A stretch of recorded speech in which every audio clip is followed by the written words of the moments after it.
kuna chapeo. Chapeo ya wokovu. Chapeo ni nini?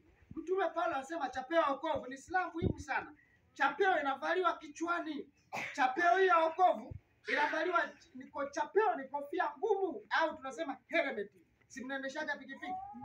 Ile pikipiki ukivaa ile kofia juu inakulinda ili kusudi hata ukidondoka kichwa kisifanyaje?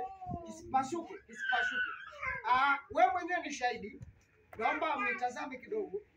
Tukimchukua mzee wetu wa kanisa Bernard, tukimkata mkono ataendelea kuishi. Wow. Tukikata kidole ataendelea kuishi. Tukikata hapa ataendelea kuishi. Tukate hapa ataishi?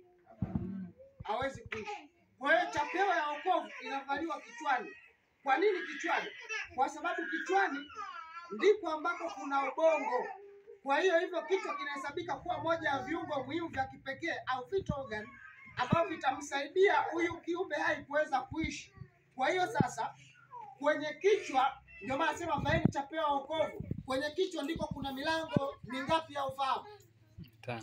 Mingapi? Kuna macho, kuna mdomo, kuna pua, kuna masikio. Haleluya. Bwana Yesu asifiwe sana. Kwenye kichwa. Kwa hiyo kwa namna hiyo ndio maana nasema unatakiwa uvae chapeo ya wokovu. Unasema mchungaji, una maana gani? Ukiona hapa sasa ulipo hapa, wewe hapa. Ukiona unanitazama hapa, huku unawaza gari ulioacha nyumbani, ndio umeshapigwa. Vaa chapeo ya wokovu kichwani. Halo. Amen. Ukiona upo hapa ila unasikiliza jingine kabisa ambalo aliko hapa, jua amesha kushambulia. Ndio basi vae chapeo, vaeni silaha zote. Chapeo, linda kichwa chako.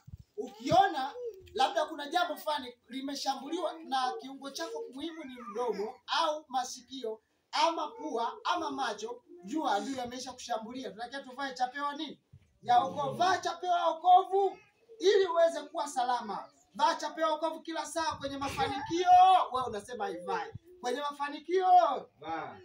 Wewe unasema ivae. Kwenye mafanikio. Ivae. Kwenye matatizo. Ivae. Ukipata mchumba. Ivae. Akikuacha. Ivae. Ukipata utajiri. Ivae. Ukikosa. Ivae. Ukifaulu. Ivae. Ukifeli. Ivae. Sasa wewe ukikosa mchumba unavua. Halo? Yes.